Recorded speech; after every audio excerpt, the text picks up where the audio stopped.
Hello, everybody. Ryker Richard here, talking about the calm before the storm. The final moments before Jeremy Lin touches down in Toronto, forever changing the dynamic of this Raptors team that's been for so many years in the making, building up towards one seemingly stable identity that really wasn't working. But now, in one season, everything completely changed. Bringing in Kawhi, bringing in Marc Gasol, bringing in Jeremy Lin, getting rid of the face of the franchise, getting rid of all the young pieces that we've been developing for so many years. So this is it. This is the playoff push.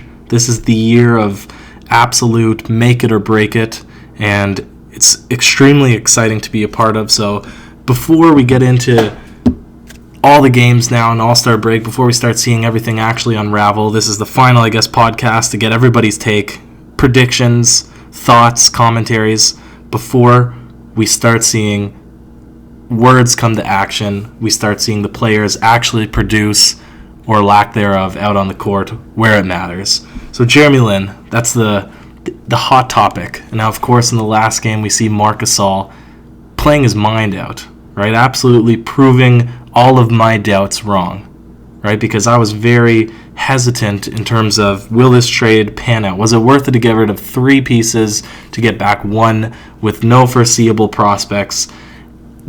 The whole key was this buyout market, and what pieces can we add with the Marc Gasol trade to make it great? And the Raptors have not disappointed thus far, bringing the acquisitions of Jeremy Lin, the potential now of Markieff Morris, who we'll get into, Marc Gasol.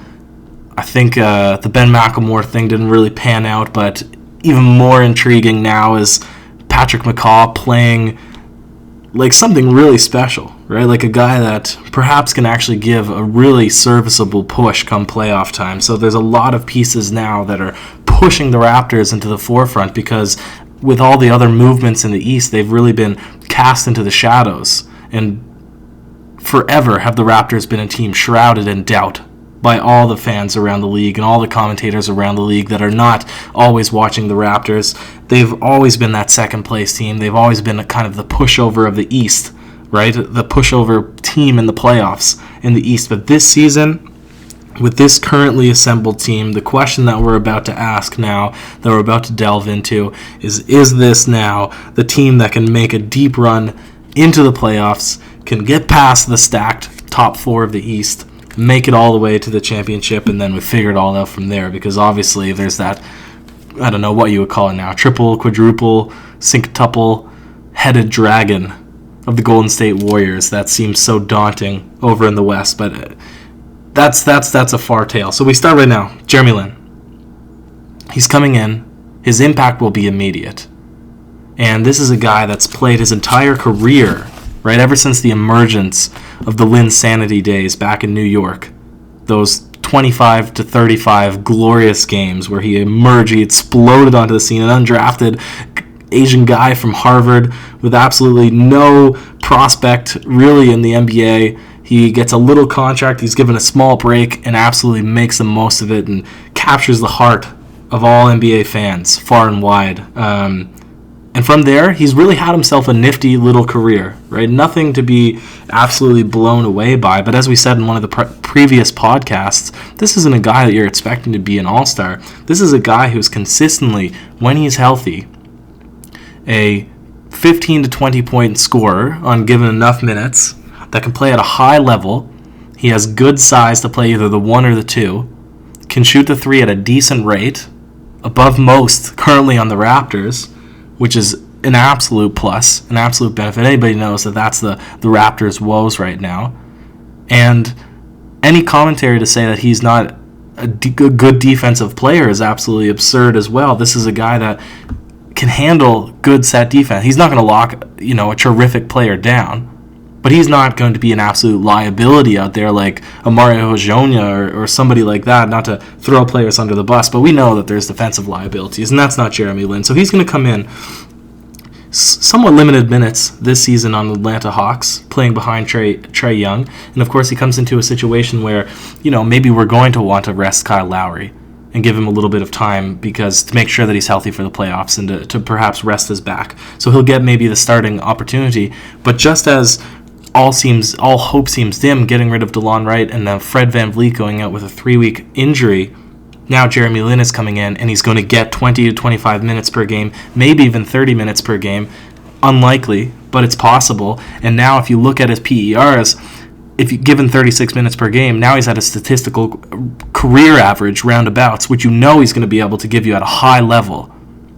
15 to 20 points per game, probably 5+ assists, and he's a playmaker. He's fantastic off the pick and roll, the pick and pop, and finishing crafty layups, and he's reliable out at the 3. He's not a guy that's going to shoot the lights out, but he's a guy that, by all means, all of the commentary, all of the criticism that I've had towards the Toronto Raptors in what pieces that they need to acquire, what needs they need to address in order to take the next step, right? In order to get past certain teams in the playoffs, because that's really all that matters. Jeremy Lin, he might not cover it all, but he is certainly a piece that checks a lot of the boxes that have been missing now for the Toronto Raptors.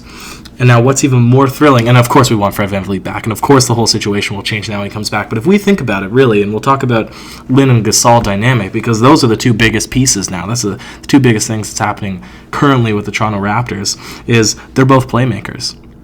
So I said, if you've watched the most recent podcast, is that Marc Gasol in the bench lineup is fantastic, because they were playing without Fred VanVleet in a 4-guard lineup. No point guards, in a 4-guard lineup plus Marc Gasol, and he was the playmaker. He was the facilitator, giving everybody else on the floor the confidence. Now, of course, he'll probably, strategically, he should slide up into the starting lineup. Just makes way more sense, and now that's a stacked starting lineup. Right, so now you're thinking, okay, if you put Serge Ibaka back, now where's the playmaking ability going to come from? Where's that confidence? Jeremy Lin, and it's the perfect fit. It really makes a lot of sense, and you can play him side by side with Fred VanVleet. Jeremy Lin is probably more of a natural point guard, but in his Charlotte days, he was running the 2 alongside of Kemba Walker, and he has the height to be able to do that. I would certainly love to see him as the playmaker, but he just has the ability to shift into whatever role is necessary of him and be the guy that you can rely on, because Fred VanVleet, he does similar things to Jeremy Lin, but he doesn't have that playmaking ability. Not the playmaking ability. He doesn't have the offensive ability because of his height. He's not able to easily switch into the 2. He's not able to create shots as easily within the lane because he's kicking around, 6 foot tall roundabouts. So it's much more difficult for him to get an easy floater in the lane, or for him to come off of a screen and get a tightly contested pull-up jump shot. Not that he's not able to do it, and not that he's not able to do it on a high level, but Jeremy Lin has the clear advantage, and especially if you've seen him play against the Raptors, he's always had his way against good defenders. So Jeremy Lin is a guy that can be very reliable, and that's what's so fantastic about adding him to Gasol, is now you have 2 complementary playmakers that you can put in separate lineups to be able to spur on the offense of the rest of the team. And now the big question is, what happens to the Raptors overall? And this is what is so disappointing. I would love to go head-to-head with a guy like Max Kellerman, Stephen A., Tracy McGrady, the people on the jump. They've all been so overstating, I guess, the impact of the other teams in the East. They completely forgot about the Toronto Raptors. They're a secondary thought, a tertiary thought. Maybe they're not even in the conversation whatsoever. And it's been infuriating listening to conversations about how the Los Angeles Lakers can be a contender. Even now, they're still saying to some extent that the Lakers are a team that could, challenge anybody besides the Golden State Warriors in the playoffs, and yet they refuse to acknowledge that the Toronto Raptors are a legitimate team in the East. If we look at a team like the Bucks, who supposedly won the trade deadline and now are by far steps ahead of the Toronto Raptors, right? Because they have the most depth. Well, if you look at their starting lineup, how in the heck is that? And I would love, it's open to the comments, because I don't want to make a formal debate now with myself. I just want to pose the idea that really Giannis Antetokounmpo is in a league of his own, an MVP candidate.